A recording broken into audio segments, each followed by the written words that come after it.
नमस्कार दोस्तों, मैं ज्योतिष आचार्य वासुदेव मिश्रा आपका अपने चैनल एस्ट्रो मास्टर वासु में हार्दिक अभिनंदन करता हूं। दोस्तों, आज का यह ज्योतिष का कार्यक्रम आप लोगों के लिए यानी कि वृषभ राशि वालों के लिए बड़ा ही खास कार्यक्रम साबित होगा। आज हम चर्चा करेंगे दैत्य गुरु शुक्र के राशि परिवर्तन प्रभाव के बारे में। जी हाँ, बीते 7 नवंबर 2024 की प्रातःकाल 3:28 पर दैत्य गुरु शुक्र अपनी वर्तमान शत्रु राशि वृश्चिक राशि को छोड़कर पुनः एक बार अपने शत्रु देवगुरु बृहस्पति की मूल त्रिकोण राशि धनु राशि में प्रवेश कर चुके ने, जहां कि वो 2 दिसंबर 2024 की प्रातः तक रहेंगे और इसके पश्चात मकर राशि में प्रवेश कर जाएंगे। तो ऐसे में बड़े विस्तार के साथ जानने का प्रयास करेंगे, हर पहलू को समझने का प्रयास करेंगे कि शुक्र देवगुरु बृहस्पति की मूल त्रिकोण राशि में गोचर करते हुए किस प्रकार से आपको प्रभावित करेंगे, कहां कहां पर लाभ के अवसर प्राप्त होंगे और इस परिवर्तन प्रभाव को बेहतर बनाने के लिए क्या आसान उपाय आपको करना चाहिए। सभी बातें विस्तार के साथ आपको बताने वाले हैं, इसलिए कार्यक्रम में लास्ट तक बने रहिए। और अगर आप अपनी जन्म कुंडली पर हमसे परामर्श लेना चाहते हैं तो स्क्रीन पर आपको हमारा कॉन्टैक्ट नंबर मिल जाएगा, जहां से आप या तो व्हाट्सएप के माध्यम से या फिर डायरेक्ट फ़ोन कॉल के थ्रू अपॉइंटमेंट लेकर अपनी जन्म कुंडली का बड़ी बारीकी के साथ अध्ययन करवा सकते हैं। वैसे देखा जाए तो किसी भी ग्रह का अपनी शत्रु की राशि में जाना इसे बिल्कुल भी अच्छा नहीं माना जाता, लेकिन यह सिद्धांत इस बार शुक्र के लिए पूरी तरह से लागू नहीं होगा, क्योंकि शुक्र देवगुरु बृहस्पति की राशि में गोचर करते हुए एक नहीं दो नहीं बल्कि पूरे 12 साल के पश्चात देवगुरु बृहस्पति के साथ परिवर्तन योग का निर्माण किए हुए हैं। अर्थात बृहस्पति की राशि में शुक्र और शुक्र की राशि में बृहस्पति का होना गोचर कुंडली में परिवर्तन योग बनाया हुआ है। परिणाम स्वरूप आने वाले 2 दिसंबर 2024 तक शुक्र का यह गोचर आपके लिए कई मामलों में बड़ा ही महत्वपूर्ण होने वाला है, क्योंकि शुक्र आपके भौतिक सुख सुविधा, आपके लग्जरियस आइटम को डिनोट करते हैं, जबकि देवगुरु बृहस्पति आपकी बुद्धिमत्ता, आपकी शिक्षा, इंटेलिजेंसी, आपके विवेक को कंट्रोल करते हैं। और जब ये दोनों ग्रह एक दूसरे को बल प्रदान करने लगेंगे तो इसमें कहना ही क्या। परिणाम स्वरूप यह गोचर आपके लिए बड़ा ही अद्भुत होने वाला है। अब देखिए, आप सभी वृषभ राशि वालों के लिए दैत्य गुरु शुक्र का यह गोचर आपके 8वें भाव पर हुआ है और शुक्र आपके लिए आपकी राशि और आपके 6ठ भाव के स्वामी बनते हैं और देवगुरु बृहस्पति अभी आपके 1st हाउस से गोचर कर रहे हैं।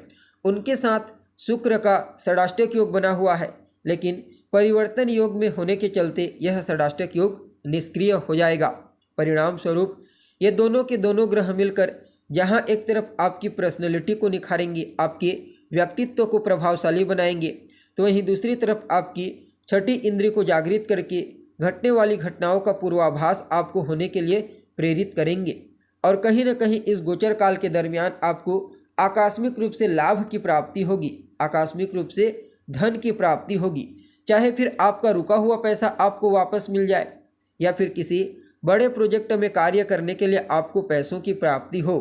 साथ ही साथ वह सभी जातक जो विदेश जाने के लिए प्रयत्नशील हैं, चाहे फिर मुद्दा कोई भी हो, पढ़ाई लिखाई करने के लिए, बिजनेस व्यापार करने के लिए, घूमने फिरने के लिए, उन सभी लोगों को इस गोचर काल के दौरान विदेश जाने का मौका अवश्य प्राप्त होगा। साथ ही साथ एक तरफ कोर्ट कचहरी के चक्करों से आपको बाहर निकालेंगे, तो वहीं दूसरी तरफ निवेश आपके लिए प्रॉफिटेबल रहेगा और बृहस्पति आपके शुक्र के साथ मिलकर दाम्पत्य जीवन को भी खुशियों से परिपूर्ण कर देंगे। जीवन साथी का हर प्रकार से सहयोग आपको प्राप्त होगा, जिससे आपके रिश्ते उत्तरोत्तर और मजबूत होते चले जाएंगे। बाकी देखा जाए तो यह जो समय होगा यह आपके लाभ की स्थिति को भी मजबूती प्रदान करेगा। अर्थात जिस माध्यम से आपके पास धन का आगमन होता है वहाँ से तो आएगा ही आएगा, साथ ही साथ धन आगमन के कुछ नए सोर्स आपको इस गोचर काल के दौरान प्राप्त होंगे। आपकी कोई अभिलाषा है, कोई अधूरी इच्छा जो लंबे समय से पूरी नहीं हो पा रही है, आप बहुत ज़्यादा मेहनत कर चुके हैं लेकिन फिर भी अभी तक आप अपनी अधूरी इच्छा को पूरी नहीं कर पाए हैं, तो समझ लीजिए समय आपके फेवर में रहेगा। जहां एक तरफ आपके बड़े भाई बहनों को ये दोनों ग्रह श्रेष्ठ सफलता प्रदान करने का प्रयास करेंगे, तो वहीं दूसरी तरफ यह 11वें स्थान का प्रभाव छठे से छठा होता है, इसलिए इस समयावधि में रोग, रिपु और ऋण इन तीनों चीज़ों से भी आपको बचाएंगे। अर्थात अगर आपको स्वास्थ्य से संबंधित कोई तकलीफ है तो वहाँ से बाहर निकाल लेंगे। आपके जो विरोधी हैं, शत्रु, प्रतिद्वंदी, इनेमी, वह इस समय आपके सामने हर प्रकार से पस्त हो जाएंगे। और अगर आपके ऊपर कोई ऋण है तो उसे भी चुकाने में आपके पास ये दोनों ग्रहों का सकारात्मक कृपा दृष्टि आने वाला है। यूँ समझ लीजिए कि ये दोनों ग्रह आपके जीवन काल में काफ़ी हद तक धन की वृद्धि करेंगे और उसी से ही आप अपने पुराने ऋण को चुका पाने में कामयाब होंगे। और विद्यार्थियों के लिए भी इसे बहुत ही बढ़िया कहा जा सकता है। खास करके वह विद्यार्थी जो किसी भी प्रकार से प्रतियोगी परीक्षा, कंपटीशन एग्जाम की तैयारी कर रहे हैं, उन लोगों को इस गोचर काल के दौरान अवश्य ही श्रेष्ठ सफलता की प्राप्ति होगी। सिर्फ इतना ही नहीं, यह समय आपके भाग्य को जागृत करेगा और भाग्य का साथ आपको दिलाएगा। जब भाग्य का साथ आपको मिलने लगेगा तो इसमें कहीं कोई दो मत वाली बात नहीं। आप जो भी कार्य करेंगे उस कार्य में आपको सफलता मिलेगी। आपके जितने पेंडिंग पड़े हुए कार्य हैं, रुके हुए कार्य हैं, वे सभी कार्य भाग्य की मजबूती के चलते धीरे धीरे करके पूरे होते चले जाएंगे। सिर्फ इतना ही नहीं, इस गोचर काल के दौरान आपके धार्मिक क्षेत्र में भी आपके कुटुंब परिवार के मध्य धार्मिक कृत्य, धार्मिक क्रियाकलाप की रूपरेखा तैयार हो सकती है। और इस समयावधि में आप अपनी बुद्धि, अपनी सोचने समझने की शक्ति, अपनी इंटेलिजेंसी का सही तरीके से इस्तेमाल कर पाने में कामयाब होंगे। बाकी देखा जाए तो समय आपके लिए लाभ के साथ साथ कुछ समस्याएं भी लाएगा।